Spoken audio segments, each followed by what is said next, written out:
Welcome back, future nurses. It's time to dive into another real-world nursing scenario designed to sharpen your skills for the next generation NCLEX-RN. And in this case study, you'll put your clinical judgment to the test, analyzing those cues, setting priorities, and evaluating outcomes like a pro.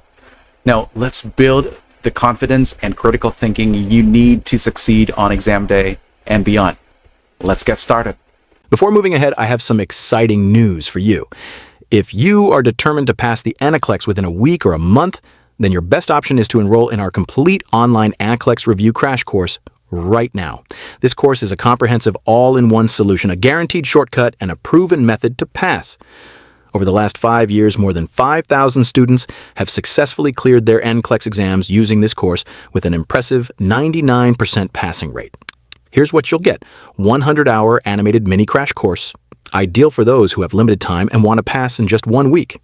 300-hour comprehensive recorded lectures covering 300 high-yield NCLEX topics that the exam loves to test. 5,000 real NCLEX questions, practice with actual past exam questions for better preparation. 15 full-length practice tests, including CAT simulation. Feel confident before your real exam day. Exclusive NCLEX ebook, the ultimate guide you need to pass. 1 year full access. Study anytime, anywhere at your own pace. This is a limited time offer. Enroll now to grab 70% off. Visit our website to enroll in our complete NCLEX review crash course. The link is in the description. All right, now let's dive into the topic. Here's our first test type for this session. We have a bow tie. And the scenario says, a 34-year-old Caucasian male was found unresponsive at home by his wife, who called 911. He was transported to the emergency department of a designated stroke center via emergency medical services ambulance. Now, we have a trend here of this client's vital signs from 7:30, 7:45, 8 o'clock, and 8:15. So I want you to pay attention to each piece of information here, from temperature, pulse rate, respirations, blood pressure, and oxygen saturation.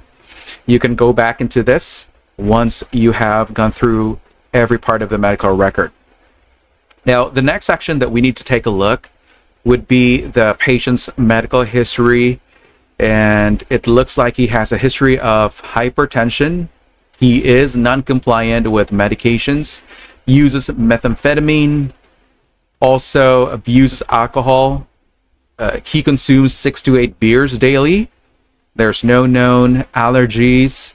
He is up to date to his immunizations and has a prescription for lisinopril 10 milligrams per day, but he is non-compliant. He's also married, 2 children, ages 5 and 7. He smokes 1 pack of cigarettes per day. He is unemployed, and his father has a stroke at age 60, and his mother has type 2 diabetes.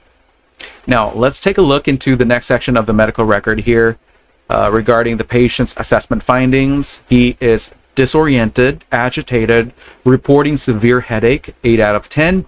Pupils unequal, with the left side 4 millimeter and the right side 6 millimeter. Sluggish response to light. And he has dysarthria, right-sided weakness, 3 out of 5 strength, and National Institute of Health stroke scale score of 17. He has tachycardia, no murmurs, peripheral pulse of 2+. Currently has shallow breathing, clear lung sounds. Bowel sounds are present, no distension. Incontinent of urine. Skin's warm, dry, no lesions. And wife reports patient is distressed about family and crying intermittently. Now, let's take a look into the patient's lab and diagnostic results. We have a sodium here of 138, potassium 4.0, chloride 100, BUN 18, and creatinine of 1.0, glucose 140, calcium 9.0, troponin of less than 0.04, INR 1.0, white blood cell count 12.5, hemoglobin 14, platelets 200, and urine drug screen showed positivity for methamphetamine and alcohol. Now for the diagnostic test, the head CT scan now shows left basal ganglia hemorrhage, about 3 centimeters. It is showing mild midline shift, no hydrocephalus. Let's move forward to our next piece of information. We have the National Institute of Health Stroke Scale. Now, what is this scoring tool? This is a standardized tool that healthcare providers use and nurses who are trained and they are certified to carry out this assessment. Now, this is a tool that will assess 15 aspects of a patient with a suspected stroke. So it will assess the patient's level of consciousness, how they're able to respond to the level of consciousness questions, if they can follow those commands. It can also test the patient's best gaze, visual function, facial palsy, motor arm, motor leg, limb ataxia or incoordination. There's also a section where we're going to test for the patient's sensory and also best language ability, or if they have dysarthria, or if they have any deficits such as extinction and inattention. Now, I want you to pay attention to the patient score here with a score total of 17, and that means that he has moderate stroke severity. Now, look at the bottom of the scoring tool here. It means that when you give a patient a 0, then the patient will have no stroke symptoms. And if you give them a score, let's say a range of 1 to 4, then they have minor stroke. If they are within 5 to 15, they have moderate stroke. 16 to 20, it means they have moderate to severe stroke. And 21 to 42, they have severe stroke. So I want you to pay attention to this one because this is going to be asked all throughout the case. Now, what else do we need to take a look here?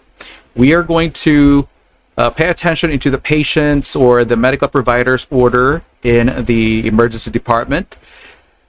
The care provider wants to start continuous telemetry, to start oxygen therapy at 2 liters per minute via nasal cannula, to establish IV access, and to start normal saline to 100 mL per hour, nicardipine IV drip, titrate to systolic blood pressure less than 160, and levetiracetam 1000 milligrams IV loading dose, then 500 milligrams IV every 12 hours, acetaminophen 650 milligrams tablet or orally as needed for a headache, lorazepam 1 milligram IV as needed for agitation, neurology for stroke management, and social work for family support. Now, the medical provider wants us to do follow-up on the patient's head CT in 6 hours.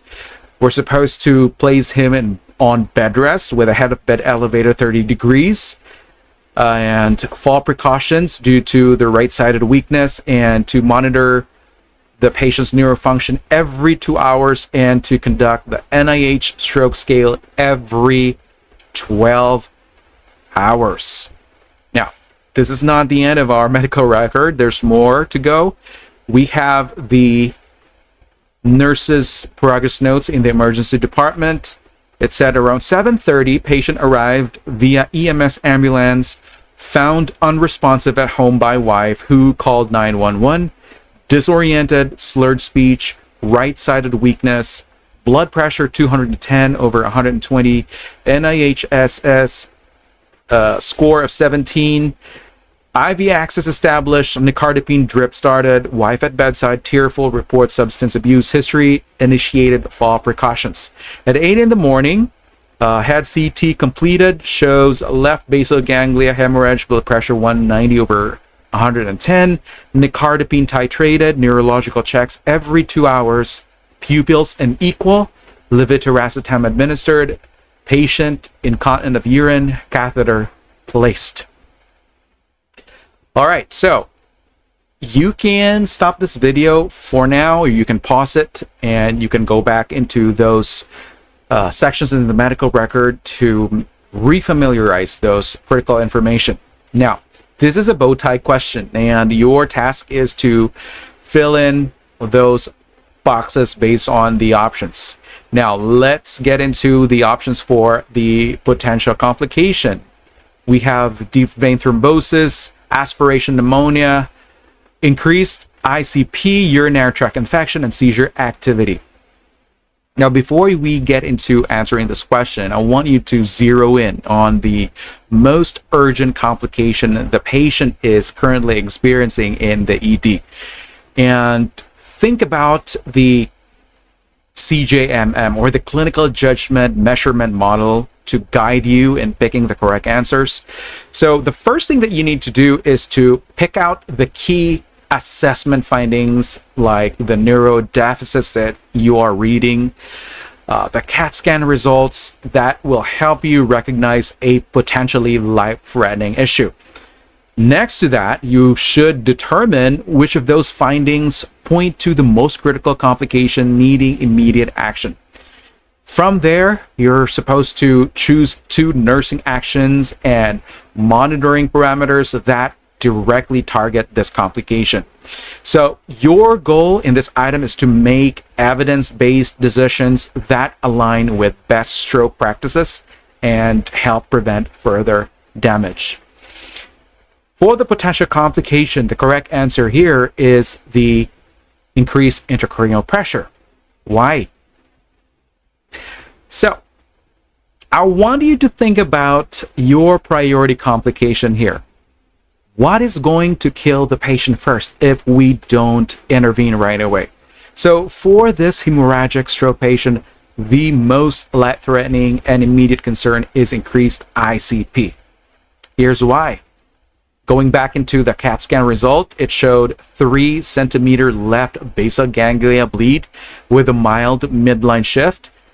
And that shift tells us the brain is starting to push against structures it should not. So this is a classic sign for a rising intracranial pressure. There's also an equal pupils. Remember about the left pupil has a size of 4 millimeter and the right side has 6 millimeter. We call this anisocoria. And it is sluggish in response to the light. These are also red flags for cranial nerve pressure, specifically the 3rd cranial nerve. Now, pay attention to the NIH stroke scale score of 17. It indicates a moderately severe stroke. We have the symptoms like right-sided weakness. There's dysarthria or ataxia, which further support the brain is under pressure. Now, I want you to go back into the patient's vital signs. His blood pressure is 210 over 120. That's dangerously high, and it increases the risk of hemorrhage expanding, which will worsen the increased intracranial pressure. And if we don't treat the rising ICP, the patient could quickly herniate their brain, which is fatal. And that is why we want to manage the ICP, and this is the top priority in the acute phase of hemorrhagic stroke. And this is according to the American Heart Association and the American Stroke Association guidelines. Now, let's tackle the incorrect options here, such as seizure activity. Why are we not selecting this one?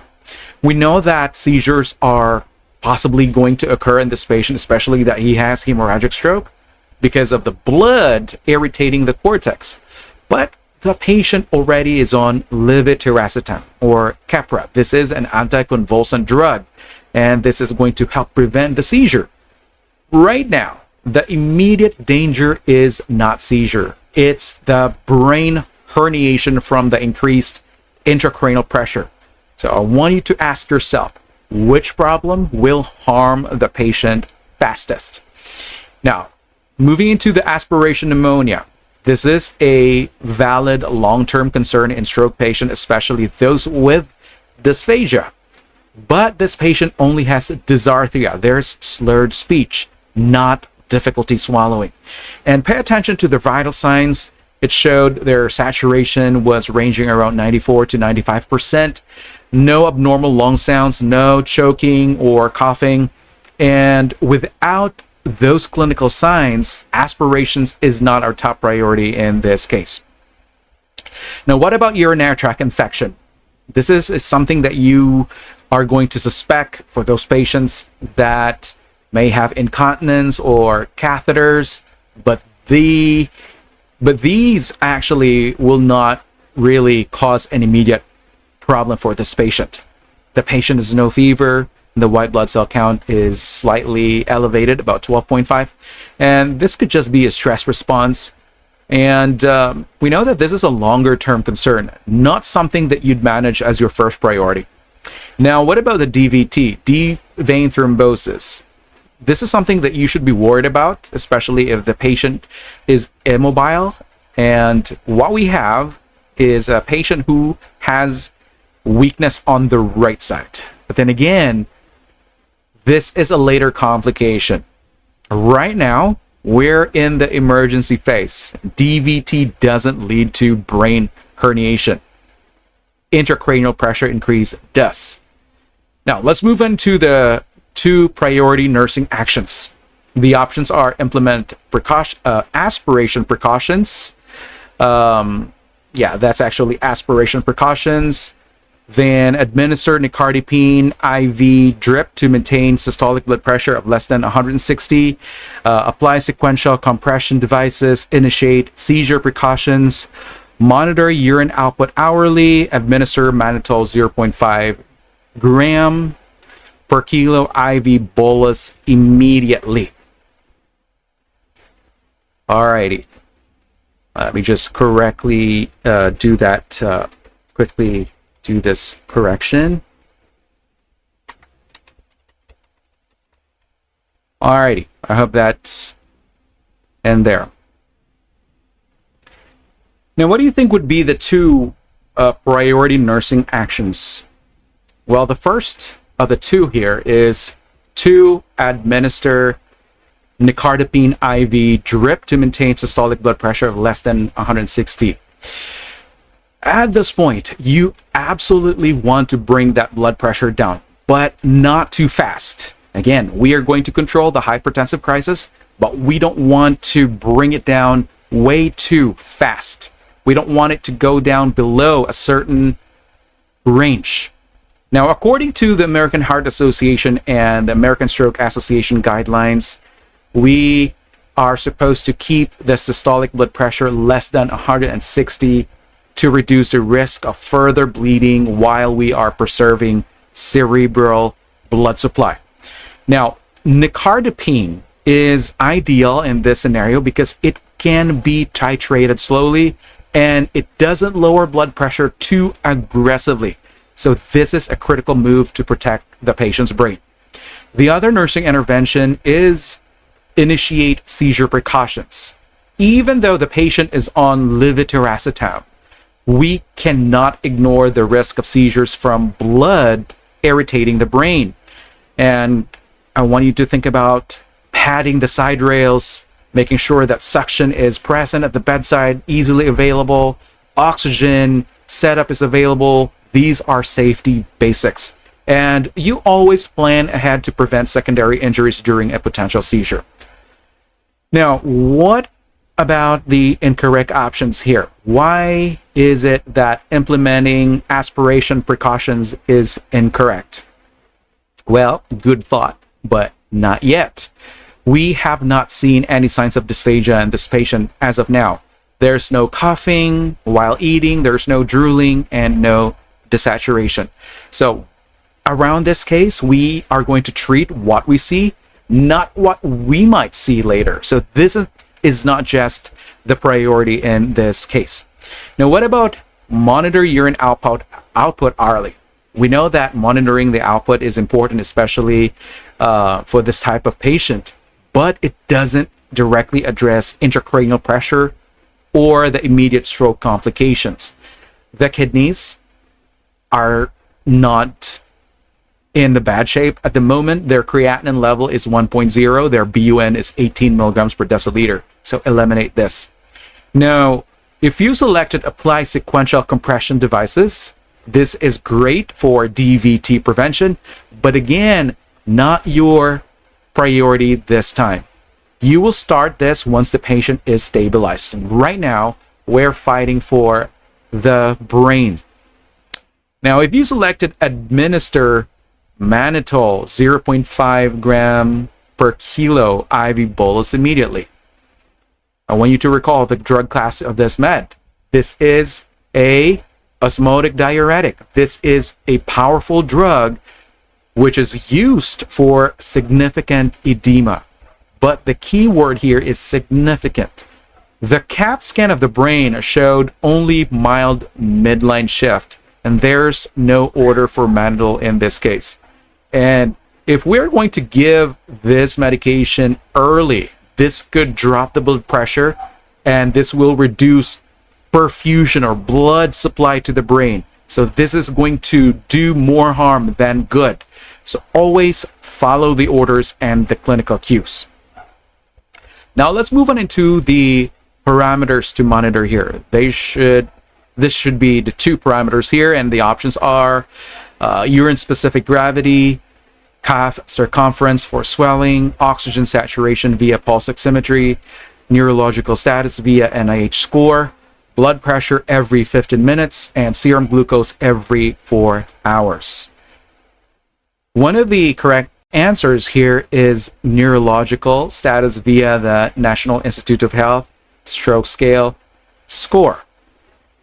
Now, what is the relevance of this tool?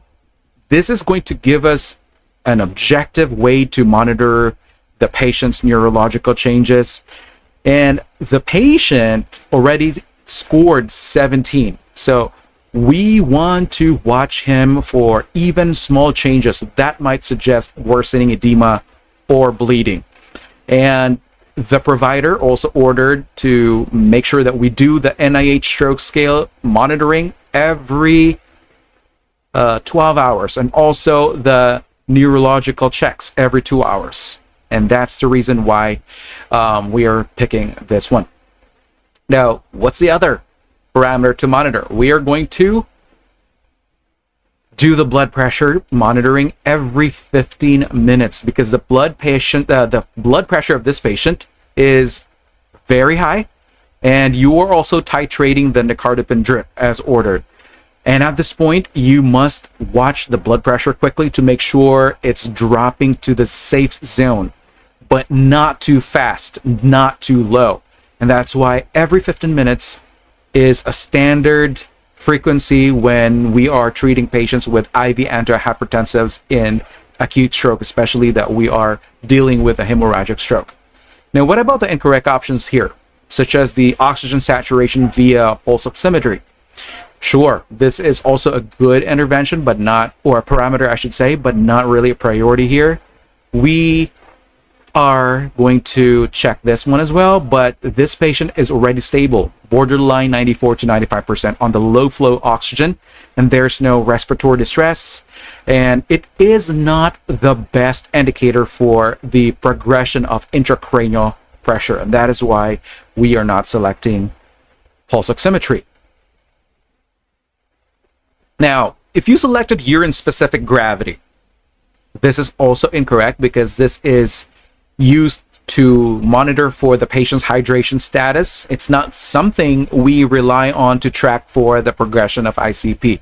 And the patient's renal function is normal, going back into the patient's creatinine level and the blood urea nitrogen. Now, if you selected cuff circumference for swelling, this would be helpful if we are monitoring for DVT in an extremity, which we already said is a lower priority. And this is much more of a long-term concern. And you're not going to pick this over the neuro checks or blood pressure monitoring in the acute phase. And the same thing with the serum glucose every 4 hours. We are going to deal with this, especially if a patient may have like a complicating hyperglycemic hyperosmolar type of complication, or maybe the diabetic ketoacidosis. But at this point, with a blood sugar of 140, this is not something that you should worry about. Okay. Now, here in this question, I want you to recognize the cues. Again, go back into the medical record, the CAT scan showing midline shift. There are unequal pupils. The NIH stroke scale score is 17. there is hypertensive crisis, all screaming, racing intracranial pressure. Now, the next step is to analyze the cues and prioritize your hypothesis. Ask yourself what will kill the patient first, and that is the increasing ICP, while the others, such as seizures, aspiration, UTI, and DVT, come later. Now, the next step that you should do is to generate those solutions and take action.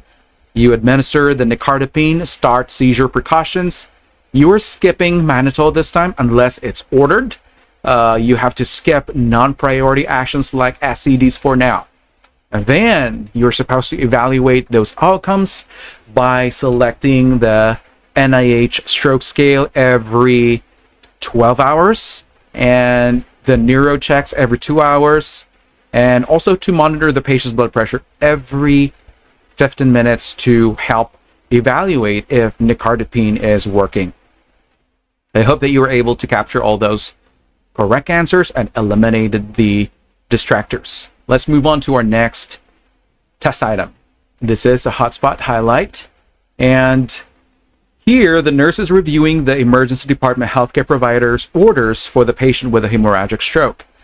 Your task is to highlight the orders that are contraindicated or inappropriate based on the current clinical presentation. We have this table of emergency department healthcare provider orders.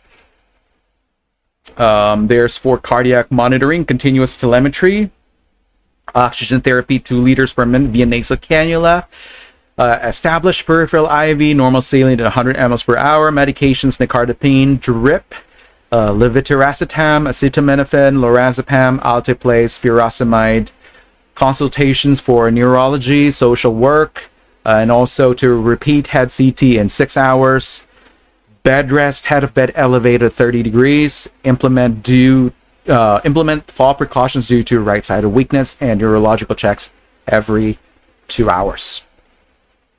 Now, what do you think would be the answers here? This time, I want you to scan through the provider's orders and flag those items that would be unsafe for the patient for someone with a hemorrhagic stroke. Again, the clinical judgment measurement model will help you guide in eliminating those distractors. And you have to start by pulling out the patient's diagnosis and key clinical information so you understand fully what treatments could cause harm. Next to that, I want you to identify any orders, like maybe medications that probably would not be suitable for this patient. And finally, use your sound nursing judgment to select only those orders that are inappropriate, helping the patient from the complication. So, going back into the question, it says highlight the orders that are contraindicated or inappropriate based on the current clinical presentation. So the answers here are the following. The first one is alteplase 0.9 milligrams per kilo IV over 60 minutes. This is a big red flag. We know that alteplase is a clot buster. It's a fibrinolytic agent. It is only used for ischemic strokes, not for hemorrhagic stroke. All right? Your patient already has a bleed in the brain. Now, if you're going to give the alteplase here, this would make the bleeding worse. It will put the patient at serious risk for increasing ICP, even death. So, bottom line, never give alteplase or any anticoagulants for this patient who has a bleeding in their brain. Never. Now, what else do we need to highlight here? The next one is furosemide. This is a loop diuretic. And this is something that we administer for a patient who may have fluid overload or heart failure. But in this case, the lungs are clear. There's no evidence the patient is overloaded with fluid. And when you give a diuretic when it's not needed, this could drop the patient's blood pressure. It could decrease brain perfusion. Exactly what we don't want in a brain bleed. Now, the bottom line here If there is no clear reason like pulmonary edema or high intracranial pressure, we're not going to administer any diuretic, right? Now, what about items that you should not highlight here? Okay, there are so many things that you should not highlight. So that simply means that we are not highlighting those details or orders that's not going to be contraindicated, not going to harm the patient. So one of those is cardiac monitoring. The patient has tachycardia. We are also implementing, or we are administering the nicardipine drip. That's why telemetry is very important. We have to keep an eye on any changes in the patient's vitals. Oxygen of 2 liters via nasal cannula is also appropriate, since the patient's oxygen level is borderline 94-95%. So a little oxygen here will make sure the brain is getting enough O2, especially when the patient's brain is already under stress. Now, the IV fluid of 100 mL per hour is appropriate. Also, this is going to be a gentle IV infusion, enough to keep the patient hydrated, but not overloading the patient. Now, nicardipine drip to titrate less than 160 mmHg. This is also appropriate. Our goal is to lower the blood pressure without dropping it too fast. Again, the target is under 160. The other order, which is levetiracetam, which is an anticonvulsant medication. This is in the form of IV loading dose. And remember that bleeding in the brain can irritate the brain. I'm talking about the brain tissue, and this can cause seizure. And the levetiracetam or Keppra will help prevent the occurrence of seizure. That's why we're not highlighting that one. Acetaminophen, 650 milligram POPRN for headache is not something that we are not going to highlight right now. This is something that we can probably use or administer for the patient later on when needed, or with the patient's already been stabilized, right? Now, what about lorazepam? 1 milligram IV PRN for agitation. This is something that we can administer if the patient is agitated, because agitation can raise the blood pressure or the ICP. Now, the lorazepam will help keep things calm, especially while we are stabilizing them. Consultation for neurology and social work are also important because they need to be involved in care planning. And also, social work will help the family cope and prepare for the next steps. While repeating the CAT scan in 6 hours is also appropriate, because we need to recheck the patient for any progression of the bleed. And a repeat is a standard procedure, especially during the early phase, where we are supposed to monitor for any changes in the bleed. What about the bed rest here? It says 30 degrees elevation. This is going to reduce the intracranial pressure. It will improve the blood flow from the brain, and also standard for managing hemorrhagic stroke. Now, what about the fall precautions? This is indicated, especially that the client is a high fall risk. This is a must. Now, neuro checks every 2 hours is also appropriate. This is intended to help us catch the worsening symptoms early on, especially with the brain bleed. And I hope that you were able to capture all those distractors and something that we need to keep an eye on.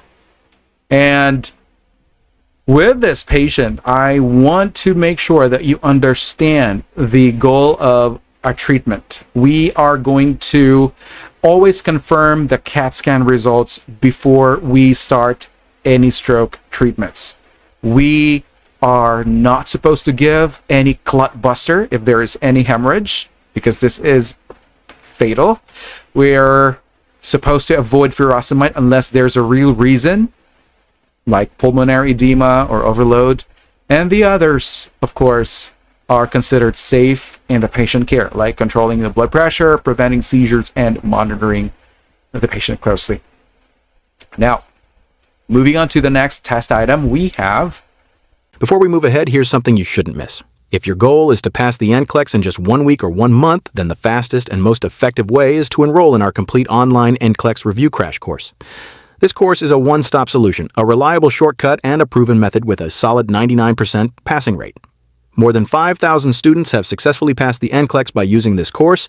Here's exactly what you'll get. 100-hour mini crash course perfect for those who want to pass within a week. 300-hour comprehensive lectures covering 300 essential NCLEX topics that are commonly tested. 5,000 real NCLEX questions. Prepare with real exam questions and eliminate surprises.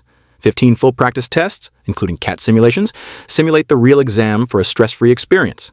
Exclusive ebook plus 1-year access. Study whenever and wherever you want. Seats are filling up quickly. Enroll now to save 70%. Visit our website to enroll in our complete NCLEX review crash course. The link is in the description. Now, let's continue with the topic. A matrix multiple choice. Now, looks like the patient has been transferred into the ICU. It says here on day 2 in the ICU, the patient develops increased agitation and difficulty swallowing. So I want you to pay attention to the medical record here. There's going to be brand new information. Now, let's take a look into the first box here. This is the documentation by the ICU nurse on day 2 at 8 o'clock. It says that the patient's blood pressure is 145/80, temperature 99.5, neurological checks every 1 hour, National Institute of Health, stroke scale score 17, repeat CAT scan of the brain stable, patient is confused, asking repetitive questions about children, physical therapy initiated, limited by weakness, speech therapy recommends pureed diet, incontinent of urine and stool, skincare protocol initiated. At 1400 hours, blood pressure is 140/78 over 140/78. Neurological checks transition to every 2 hours. Patient agitated. Lorazepam 1 milligram IV given. Dysphagia confirmed. Pureed diet started with aspiration precautions. Fall risk is high. Bed alarm activated. Let's move on. We have information regarding the patient's vital signs. Again, we have a trend of vitals here from 8 a.m., 9 a.m., 1400, and I want you to review this yourself. You can pause this video right now and go back to the section. And so it looks like the patient's blood pressure has been kind of averaging somewhere in the 140s for the systolic and high 70s, 80s for the diastolic. And oxygen saturation pretty much are stable right now. Temperature hanging around the 90s, high 90s, and pulse rate in the low 90s, high 80s. All right. Now, let's get into the next section here. We have the NIH stroke scale. Now, I want you to directly go into the bottom here. The patient's score right now is 17. So it looks like the score has not really changed. Now go back into the details here. Patient is still disoriented to time, answers 1 question correctly, that's why he got a score of 1, performs 1 task correctly, that's a partial score. There's also partial gaze deviation, a score of 1. He scored 0 for no visual loss. Moderate facial weakness, now he scored 2. Right arm drift, that's why he scored 3. Motor leg 2, limb ataxia 2, sensory 1, best language 2, dysarthria 1, score of 17. Now moving into our next section to review, we have the lab values. I want you to review this on your own and pay attention to anything that you should highlight here. We got the sodium, potassium, chloride, BUN, creatinine, glucose, calcium, iron, white blood cell count, and hemoglobin and platelets. Then we also have the CAT scan of the head. It says stable left basal ganglia hemorrhage, no increased midline shift or edema. All right. Let's continue. We have the following provider orders intended for this patient in the ICU. So it looks like we are supposed to continue telemetry, discontinue oxygen therapy if oxygen saturation is greater than 95 on room air, normal saline at 75 mL per hour for the IV fluids, and nicardipine IV drip titrate to systolic blood pressure less than 140, levetiracetam 500 milligrams IV every 12 hours, acetaminophen 650 milligrams PO/PRN for headache, lorazepam 1 milligram IV PRN for agitation, docusate sodium 100 milligrams PO daily for constipation. And for nutrition, the order is to have speech therapy, to consult for dysphagia evaluation, and PO until cleared. For activity, patients supposed to be on bed rest, fall precautions, physical therapy, consult for mobility, and there's a need to consult for neurology, social work, speech therapy, and physical therapy, and repeat head CT in 24 hours, and to do the neurological checks every 1 hour for 24 hours, then every 2 hours if stable. All right. Now, how are you going to answer this test question? Now, you are supposed to judge whether specific interventions here are appropriate for a patient with a hemorrhagic stroke showing signs of agitation and dysphagia. And you have to begin by pulling those cues from the progress notes, look for the updates on the symptoms and the behavioral changes, and then decide which interventions can help manage those issues safely.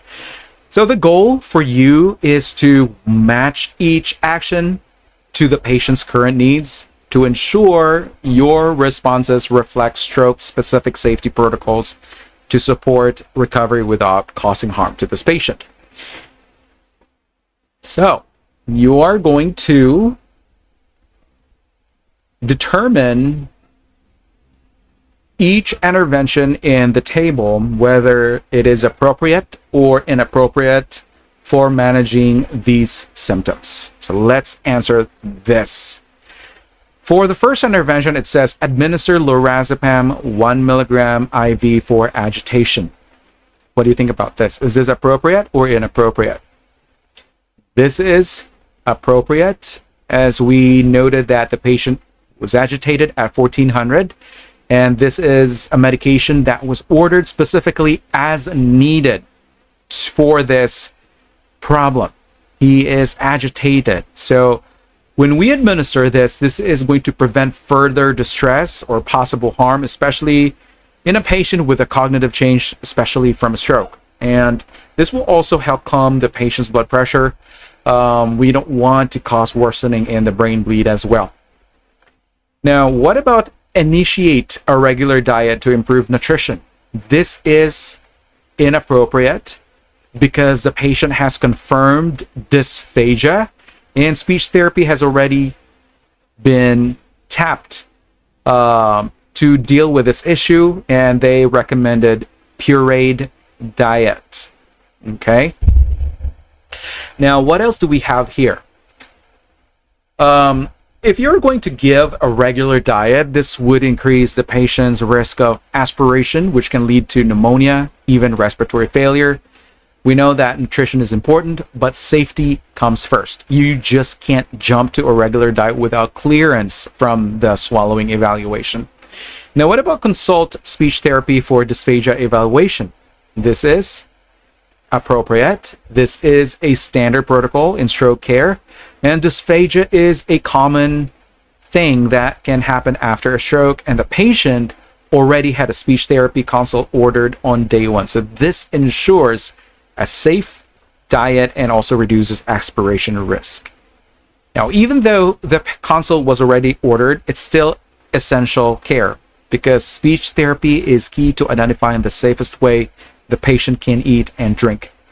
Moving on to the next intervention, it says increase nicardipine drip to target systolic blood pressure of less than 120. This is inappropriate because the goal blood pressure per the order is systolic blood pressure less than 140. And the current blood pressure is 140/78, which is within the target range. And lowering the blood pressure further will reduce cerebral perfusion, especially this can harm more to the patient after the hemorrhagic stroke. And again, if you're going to make this patient's blood pressure lower than the target range, this can cause hypoperfusion to the brain cells. So you need to go back into the physician's orders and also think about the necessity of that action. Now, what else we have? It says monitor neurological status every 1 hour. Do you think that this is appropriate? Yes, it is. This was the order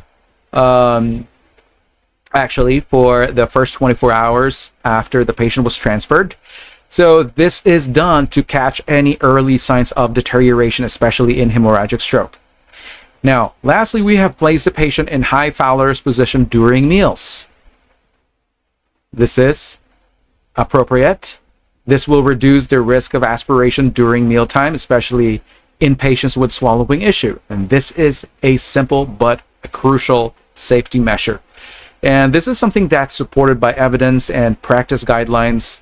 So there's really no downside here. It's basic nursing care for dysphagia. So for this test item, this asks you to recognize those important clinical changes like agitation, dysphagia, and also to make decisions that are both safe and based on evidence.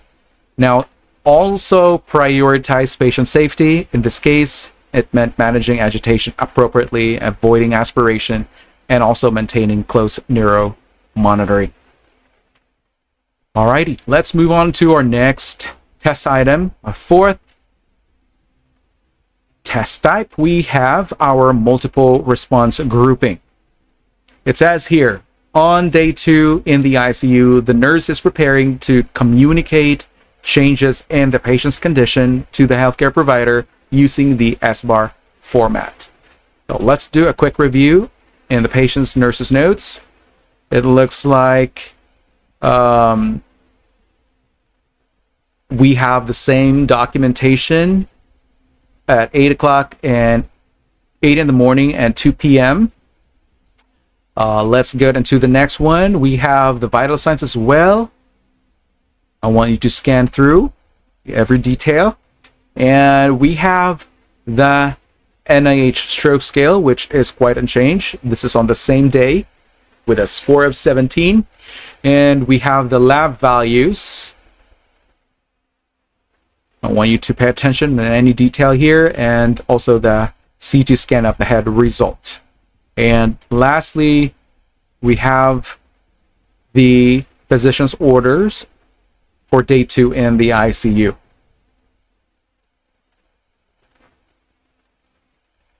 Alrighty. So you can freely review these things after you pause this video. Alright, now what are you going to do in this test item? Since it says select all components that should be included in each SBAR category for effective communication. Now, since we are dealing with an SBAR, you are supposed to select the most relevant details to include in a handoff report for this patient. And using the clinical judgment measurement model, you have to first identify the changes in the patient's condition, like the new agitation or the swallowing difficulty. Then you're going to figure out which details are the most important to share under each part of SBAR.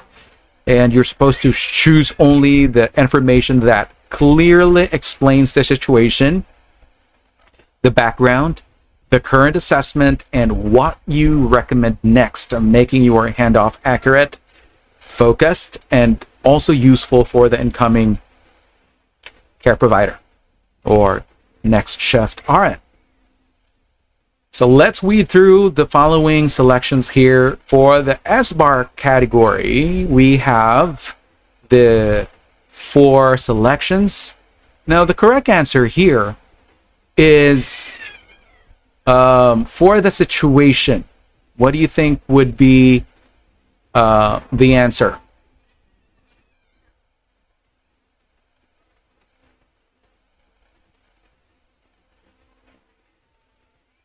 So the correct answer is that patient developed increased agitation requiring lorazepam. And go back into the documentation at 2 in the afternoon. You take note that there is increased anxiety. That's why the patient needed a dose of lorazepam. And this is a significant change in the patient's status that needs to be communicated immediately for possible reevaluation and dose adjustment. Now, what else? There is that new dysphagia. This is confirmed by speech therapy. And this has initiated why there is now a puree diet, which impacts the patient care. And this new finding will require the provider to be aware and also to follow up, to adjust the patient's diet, and also to ensure the aspiration precautions are in place. We also going to select NIHSS score unchanged at 17. So this is something that will be needed because this will provide context for the patient's stable but severe stroke condition. And when we're reporting that the patient's score remains 17, this will allow the healthcare provider to understand that while the patient's condition has not improved, the severity remains the same. And so the incorrect option here is blood pressure of 140/78. Stable vital signs. This is incorrect. While we know that the vital signs are stable, they do not indicate an urgent change, and they are less relevant compared to the acute issues such as the agitation and the dysphagia. So this is something that should be addressed but does not need immediate notification unless there's a concerning trend. So let's head into the background category. What do you think would be the answers here? One of the answers here is hemorrhagic stroke admitted 1 day ago due to hypertensive crisis.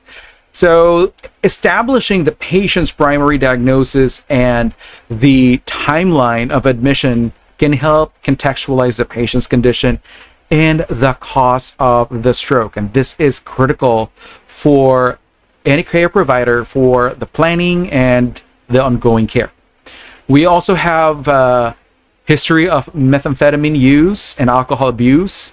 These are important pieces of information because these are historical data relevant to the cause of the stroke and the potential complications which can affect the treatment decisions and long-term management. We also have the NIHSS score of 17 on admission. This is also historical data. This is going to provide baseline information regarding the patient's neurological status and stroke severity and admission. We also have married with 2 children, unemployed. This is going to provide social context and also adds valuable information that can affect the patient's recovery and care needs, particularly in terms of family support and discharge planning. And so there's no incorrect options here in the background category. Now let's get into the assessment category. The correct answer here includes increased agitation impacting care delivery. We know that there was a documentation of agitation around 1,400 hours. So this affects the ability to provide effective care, and it needs to be addressed with, of course, the management of the or the administration of the lorazepam. Another thing that you should pick here is the high aspiration risk due to dysphagia. This was confirmed already by the speech therapist. That's why there's that puree diet. Again, the patient is at risk of aspiration because they have lost that ability to control secretions. And if they're going to be given any food items or liquids without observing the proper precautions, then they can cough, they can choke, and they can potentially aspirate. So this piece of information needs to be communicated as well to ensure that the aspiration precautions are also being adhered to. All right, what else? We got stable neurological status with no improvement. So reporting that the NIHSS score remains the same, this will provide clarity to the healthcare provider about the lack of significant neurological improvement, indicating the need for close monitoring and potential interventions. And the one option that you're not going to select here is high fall risk due to right-sided weakness. Why? Since this is, if you probably you're going to think that this might be a good answer, right? Yes, it is. It might be a valid concern, but it has been a consistent issue and it was already noted on the patient's admission. It is not a new development and it is therefore less urgent to report again because the medical provider already is aware about this, and that's why the fall precautions has been part of the medical order, right? So I want you to go back into our first test item. Now for the recommendation, one of the answers here is request speech therapy follow-up for dysphagia management. Since dysphagia has been confirmed, so this patient will require continued monitoring and follow-up from the speech therapy, which is very necessary to manage the patient's swallowing difficulties and ensure safety. So in this case, it doesn't mean that when the patient has already been seen by the speech therapist that's a done deal. No. Whenever they are involved in the patient care, they're supposed to do follow-up consultation if there's any slight changes or if there's any intolerance regarding the patient's swallowing ability. They should be involved and needs to communicate with us all the updates, especially if there's going to be changes in their diet. Now, what else? We are going to consider adjusting lorazepam dose for agitation, given that the lorazepam was given at 2 p.m., but it may be necessary to reassess the dosage regarding the frequency of the administration to better manage this symptom. It might be needing, we are probably going to need it to be at a lower dose or maybe at a higher dose. It depends on the severity of a possible reagitation. Now, what else do we need to do here? We are going to select continue neurological checks Q2 hours. This remains, the patient's neuro condition remains serious, and that's why continuing the neuro checks per the order is very critical for us to detect those changes which may reflect deterioration or maybe improvement. And initiating physical therapy for mobility is not something that we're going to pick here because PT has already been ordered. And if you could go back into the medical provider orders, we know that this is an important part of the patient's care, but it is not a new recommendation. There is no indication that a new recommendation for PT is needed this time. It's already existent in the queue for the medical provider orders. And so for this test item, I hope that you identified the patient's agitation, which was treated by lorazepam, and the new dysphagia confirmed by speech therapy, because these are critical issues from the progress notes that we have scanned. Also, want to make sure that you have analyzed those cues, especially acute changes like agitation, dysphagia. These should be prioritized over stable vitals or previously documented issues like fall risks, right? Another thing that you should have done here is to focus on urgent issues such as agitation, dysphagia, and the nurse in this case constructs the SBAR, which is going to help her, which is supposed to be the script for her to communicate to the next healthcare provider, all right? And lastly, I hope that you had evaluated the outcomes, all right? Because the SBAR communication should ensure that the healthcare provider receives the critical information to make sure that they can develop timely decisions to enhance patient safety and care. Let's have our fifth test item. So here we have a drag and drop rational type of test item. It says on day 9 in the medical surgical unit, the nurse is caring for the patient with a hemorrhagic stroke, exhibiting neurological deficits and psychological distress. In the progress notes, it said day 9. We are now treating this patient in the medical surgical unit. It says here 8 a.m. transferred from ICU, alert, disoriented to time, NIHSS 12, dysarthria improved, speech slurred but intelligible, right-sided weakness, 4/5 for the arm, 5/5 for the leg, ataxia in right arm and leg, high fall risk, bed alarm in place, incontinent of urine and stool, skincare protocol continued, patient tearful, expressing guilt over family impact, puree diet tolerated, no aspiration, physical therapy reports slow progress due to coordination deficits.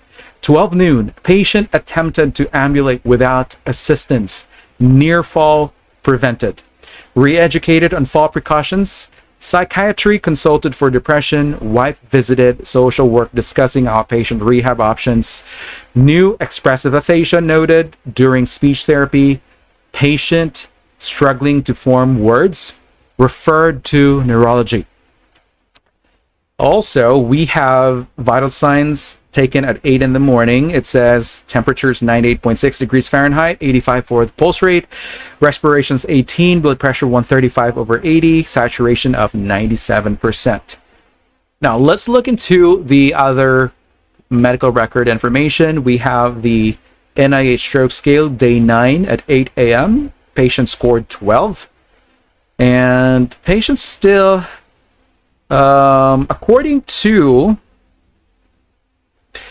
the severity here, it's not actually moderate stroke severity. This is considered minor stroke. Let me correct that one. That is minor stroke. Okay. Anywho, so that's not moderate stroke severity right now. Okay. Now, what else do we need to pay attention here? We are going to look into the lab values. At 8 a.m., we got sodium, potassium chloride, BUN, creatinine, glucose, calcium, iron, our white blood cell count, hemoglobin, platelets. So I want you to review these. And we have the repeat CT scan of the head. It's saying stable left basal ganglia hemorrhage, resolving edema, no new hemorrhage. And we also have the following healthcare provider orders for the patient's transfer to the medical surgical unit. It says lisinopril 20 milligrams PO daily, levetiracetam 500 milligrams PO every 12 hours, acetaminophen 650 milligrams PO PRN for headache, docusate sodium 100 milligrams PO daily, oxybutynin 5 milligrams PO daily for urinary incontinence. The patient's diet is pureed, aspiration precautions, speech therapy follow-up, assist with ambulation, physical therapy daily, fall precautions, and there's also orders for consultations for neurology, speech therapy, physical therapy, psychiatry for depression, and neurological checks every 4 hours, monitor for seizure activity, social work follow-up for family counseling, substance abuse referral. All right, what do you have to do? What do you have to do in this case? So this is a drag and drop type of test item. So you are being asked to identify the most urgent nursing problem or pressing problem, the reason behind that problem, the two short-term goals. And here I want you to use the clinical judgment measurement model to walk you through it. And you have to first focus on what the progress notes are telling you, especially changes in the neuro or psychological status. After that, you decide which problem poses the biggest threat to the patient's safety or progress. And finally, select the reason and goals that directly address the problem and promote realistic recovery outcomes based on the patient's current status. We have the following options for the nursing problem, such as risk for falls related to right-sided weakness and ataxia, impaired swallowing related to dysphagia from neurological impairment, depression related to stroke-induced limitations, and family concerns.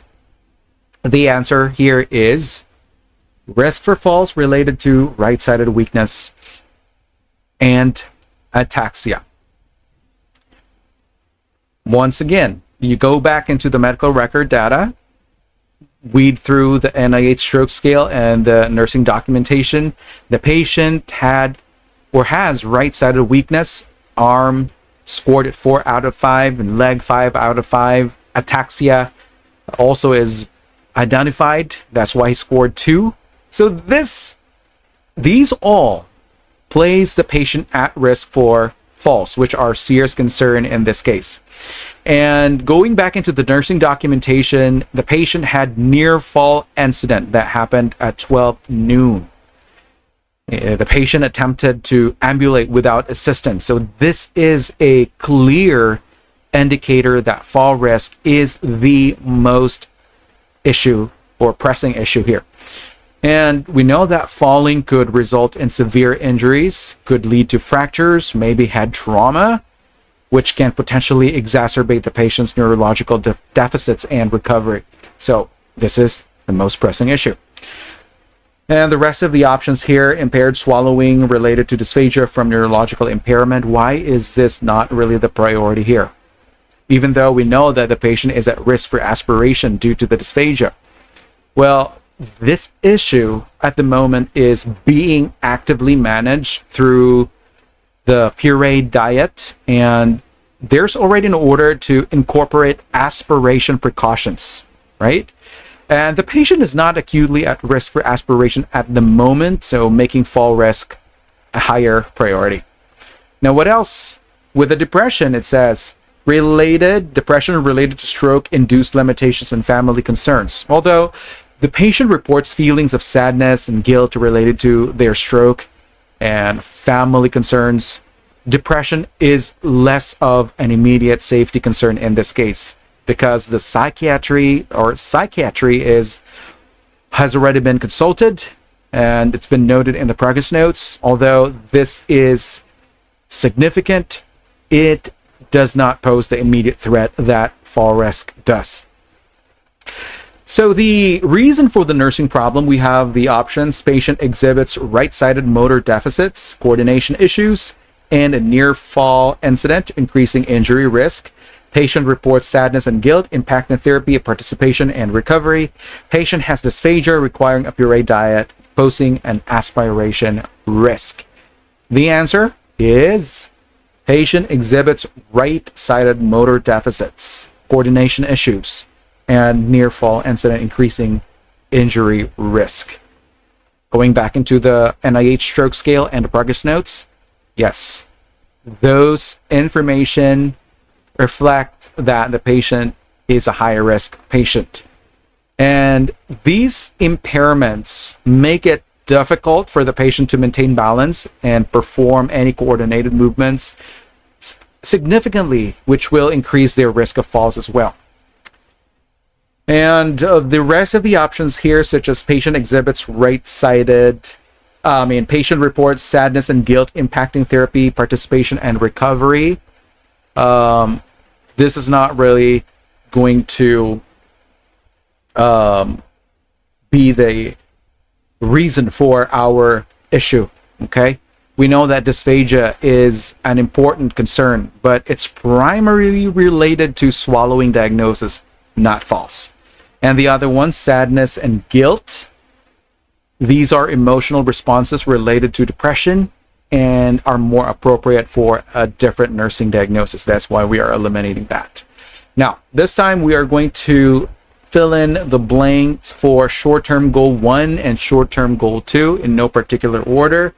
One of the correct options here is the prevent injury by ensuring assisted ambulation within 24 hours. The goal of preventing injury through assisted ambulation directly is tied to reducing the patient's fall risk. because the patient has demonstrated right-sided weakness, they have ataxia, and that's why assistance during ambulation is very critical to prevent any future fall, right? Now, what else do we have here? What's the other option? We are going to select promote engagement in physical therapy to improve mobility within 48 hours. This is very critical to help the patient improve their mobility and strength, which can reduce the fall risk long term. And in the progress notes, it mentioned that the patient is showing slow progress in physical therapy due to coordination deficits, which indicates that there's a need for ongoing intervention. And so the rest of the options here are incorrect, such as maintain aspiration precautions during meals to prevent pneumonia within 24 hours. We know that aspiration precautions are already in place, and it's noted in the progress notes. This is not the most urgent intervention compared to the prevention of falls. And the same thing with encourage verbal expression of feelings to reduce emotional distress within 48 hours. We know that this is important as well, but it is not as urgent in preventing patient falls. And we also have the improve communication through speech therapy exercises within 72 hours. This is already being addressed. And the focus at this moment should be on the physical safety for this patient. That's preventing falls and their mobility. All right. So I hope in this test question you have figured out the most pressing and most concerning cues, which is about the right-sided weakness, ataxia, and near fall incident. So these suggest a high risk for injury and thus necessitate immediate action to prevent further harm. And I hope that you also analyze the cues among all other concerns. Fall risk is the most urgent because it can lead to injuries, fractures, head trauma. And I hope that you generated your solutions here, because the best immediate intervention is to prevent falls by ensuring that the patient is assisted every time he ambulates or even before he gets out of bed, and make sure that there is much more engagement with physical therapy, and making sure that you have selected those two short-term goals correctly. So again, the answers here should be geared towards preventing injury and promoting engagement. Let's move on to our last test item in this unfolding case. Before moving ahead, here's something you need to hear. If you're feeling anxious about passing the NCLEX, especially if you're aiming to do it in 1 week or 1 month, then our complete online NCLEX review crash course is your answer. This is your shortcut to success, a tried and tested course with a 99% passing rate. More than 5,000 students have achieved their NCLEX goals using this course, and now it's your turn. Here's what's included. 100-hour animated mini crash course, perfect for last-minute preparation to pass in just 1 week. 300-hour comprehensive lectures covering 300 high-yield topics that the NCLEX loves to test. 5,000 real NCLEX questions. Train with real exam-style questions and be prepared for anything. 15 full-length practice tests, including CAT simulation. Build your confidence with realistic exam experiences. Exclusive NCLEX ebook and 1-year access. Study whenever you need without restrictions. Don't let this opportunity slip away. Enroll now at 70% off. Visit our website to enroll in our complete NCLEX review crash course. The link is in the description. Now, let's jump into the topic. This is a trend test item. It says here, the nurse monitors the patient's condition from ED, admission day 1 to day 9 to the medical surgical unit. Now, if you pay attention to the medical surgical nurses progress notes, looks like there are no new updates. However, if you want to scan them again, if you want to refamiliarize, go ahead and do that. Here are the very important trends here. Now, at the bottom of the left side of the screen, you see here the trend in the vital signs from ED to ICU, med-surg, with, of course, the varying days from day 1, day 2 to day 9.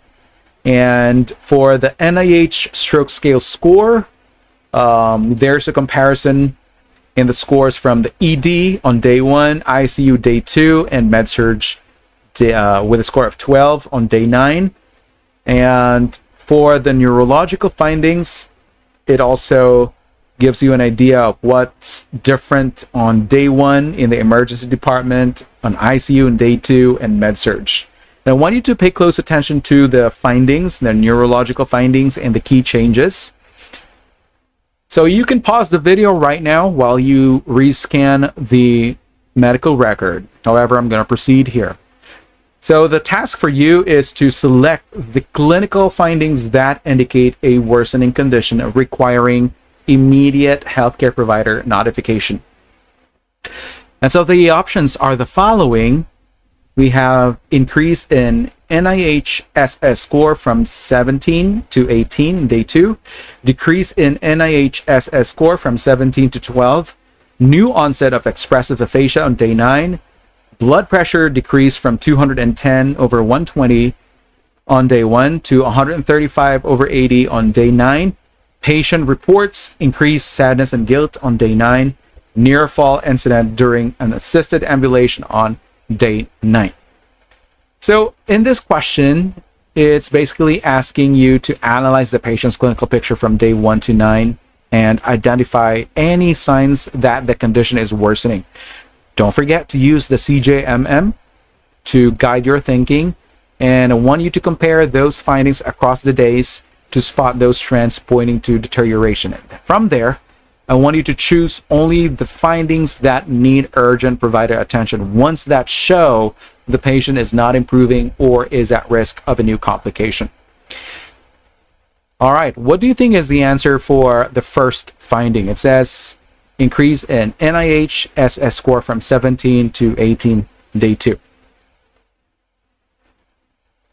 All right, before I'm going to give out the answer on that one, let me give you first the correct answers. One of the answers here is a new onset of expressive aphasia. This is a red flag, and this has not been assessed during the first few days, right? This is a new manifestation. What we've seen during the first day was dysarthria, but aphasia is something new. This may signal maybe cerebral ischemia, could be progression of the patient's stroke, or maybe cerebral edema. And I want you to take note that if there's any new neurological deficit, especially in someone recovering from a stroke, could be hemorrhagic or embolic stroke, it requires prompt notification to the healthcare provider if there are sudden changes, right? If it's significant, you report them right away. So this change needs urgent evaluation by neurology. What else do we need to check on here?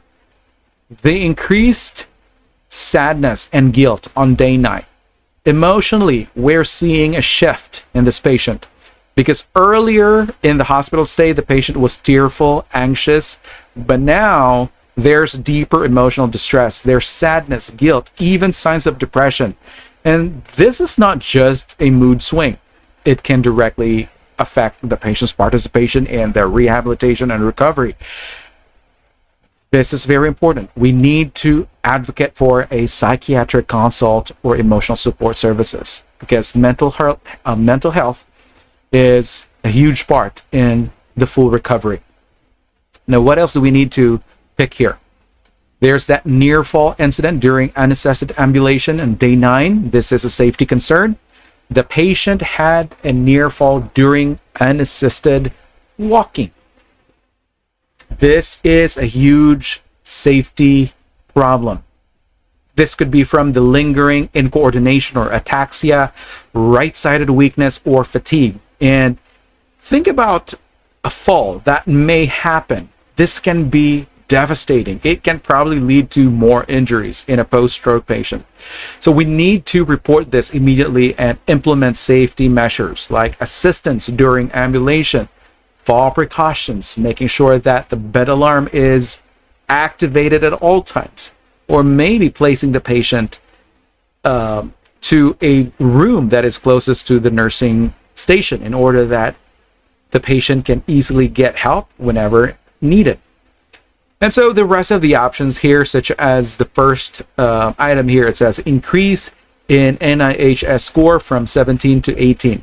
Actually, this did not happen because on day 1 to day 2, the patient's scores were 17 and it improved to 12 by day 9. So that's why we're not picking this answer. The next one is decrease in NIHS score from 17 to 12 day 9. Okay, what do you think about this one? This is a good sign, right? The lower the NIH stroke scale score, the better the patient's neurologic function.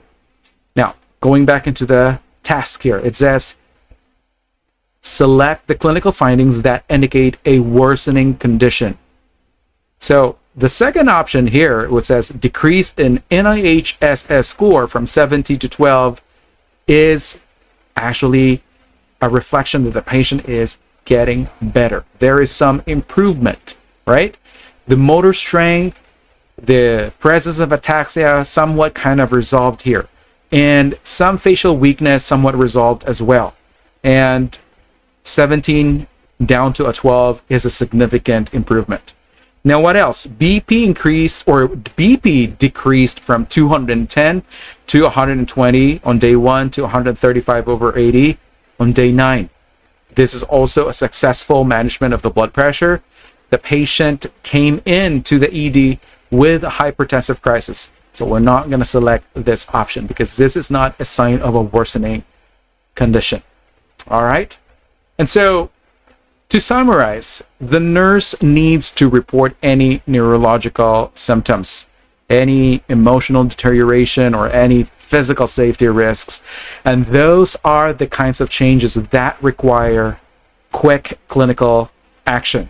And we need to monitor the patient's overall trends, like the NIH stroke scale score, the vital signs, which will help us recognize when the patient is on the right track versus when something new might be putting them at risk.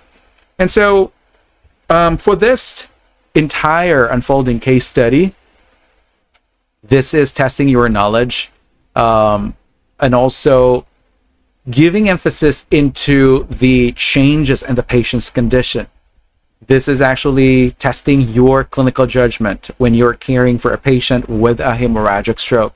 And it reflects the kind of critical thinking you'll be expected to demonstrate on the NCLEX-RN.